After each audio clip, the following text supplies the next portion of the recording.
Bonjour à tous, alors aujourd'hui je vous propose un exercice intéressant sur le calcul d'intégrale. On va essayer, on va même réussir à trouver une primitive de la fonction d'expression x fois sinus x. Ça c'est difficile, alors il y a plusieurs méthodes. Ça c'en est une que je trouve plutôt astucieuse. Bon après c'est pour faire un exercice. Donc la première question va vous demander de mettre f de x sous une forme qui utilisera sa dérivée seconde. Alors qu'est-ce que c'est que la dérivée seconde? Vous avez tous appris à dériver. Quand on a une fonction f, si on dérive une première fois, quand on peut bien sûr, on obtient ce qu'on appelle la dérivée, et on peut dériver la dérivée, si elle est encore dérivable, et on obtient une dérivée qui s'appelle la dérivée seconde de f, et on met deux petits apostrophes comme ça.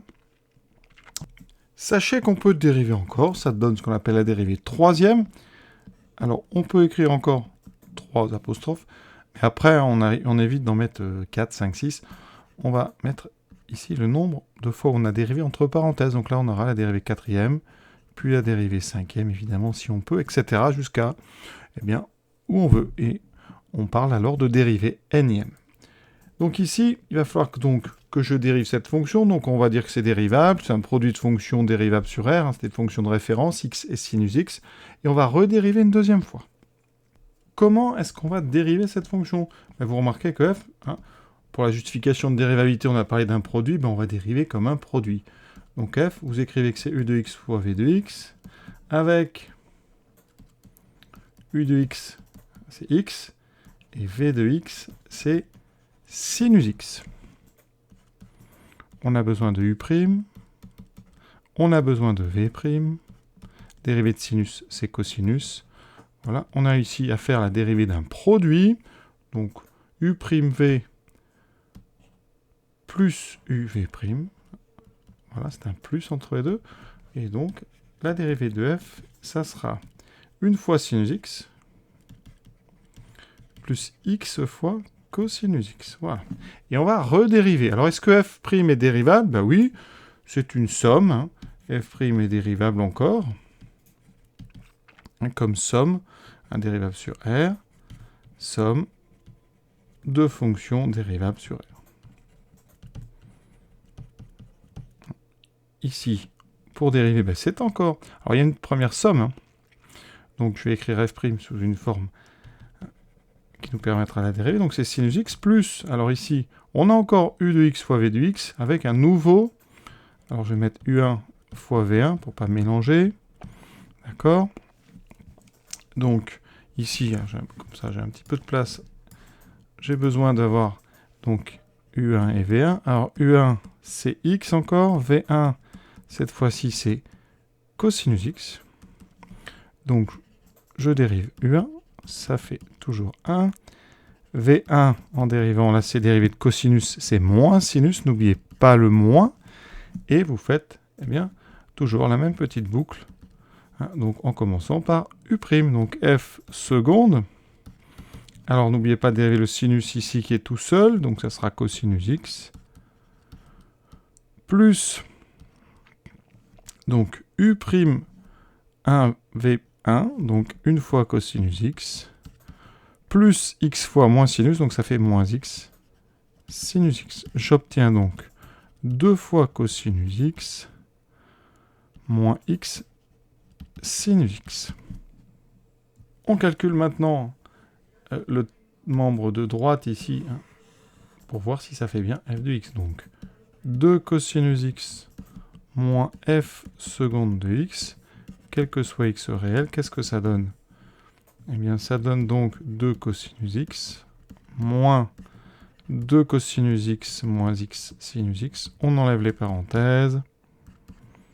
Les cosinus s'annulent. Il me reste moins fois moins x sinus x. Et donc on retrouve petit f de x. Donc c'est ce qu'on voulait démontrer. CQ FD. On peut passer à la deuxième question. Cette deuxième question, c'est une recherche de primitive de petit f. Alors, des choses importantes, c'est les verbes. Ici, on vous dit en déduire, en déduire. En déduire, ça veut dire qu'il va falloir utiliser ce qu'on vient de faire. On sait que pour tout x, f de x, c'est 2 cos x moins f seconde de x. Alors, est-ce qu'on peut trouver une primitive de ça, de 2 cos x moins f seconde de x? Eh bien, on sait que donc, une primitive de la fonction kx associe 2 cos x, vous en connaissez. Vous pouvez prendre la fonction kx associe 2 sinus x. Parce que quand on dérive 2 sinus x, on trouve bien 2 cosinus x. Ensuite, une primitive de moins f seconde. Eh bien, vous en connaissez. Qu'est-ce qui en dérivant donne f seconde? C'est f'. Vous pouvez dire... vous pouvez prendre f', parce que si je dérive f', je deviens f seconde. Donc une primitive, ça sera bien f'. Vous pouvez rajouter f' plus n'importe quelle constante. Alors toujours là, je prends des primitives. Hein. On est sur R. Donc une primitive de moins f sur R. Une primitive de moins f seconde sur R. C'est donc moins f'.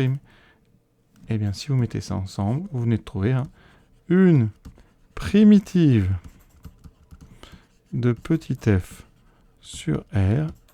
Et donc, par exemple, vous pouvez prendre 2, donc la fonction kx associe 2 sinus x moins f' de x. Et voilà, vous l'avez votre primitive. Il vous reste maintenant à faire la question 3, un calcul d'intégrale, mais qui est grandement facilité parce qu'on a la primitive. Il reste juste à faire des calculs de valeur. Alors, ce calcul, on prend l'intégrale entre 0 et pi sur 2 de petit f de x dx. Donc vous savez qu'il faut prendre la valeur d'une primitive entre 0 et pi sur 2. Je vais prendre donc 2 sinus x moins f'. Alors, et f', on l'a calculé tout à l'heure.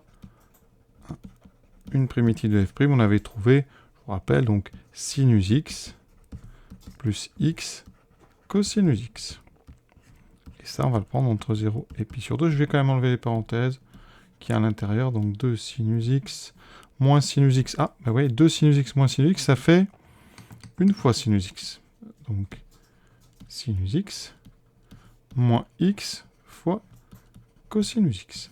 Et ça entre 0 et puis sur 2. Alors, si vous avez un doute sur la primitive, vous pouvez toujours rapidement, comme ça on peut le faire, dériver sinus x moins x cosinus x. Ça donnera donc cos x. Ensuite, je dérive mon produit.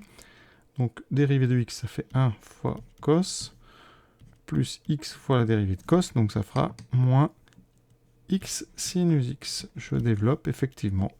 Les cos s'annulent. Il me reste bien plus x sinus x. Donc, c'est bon. Ce qu'on avait fait dans la question 2 est parfait.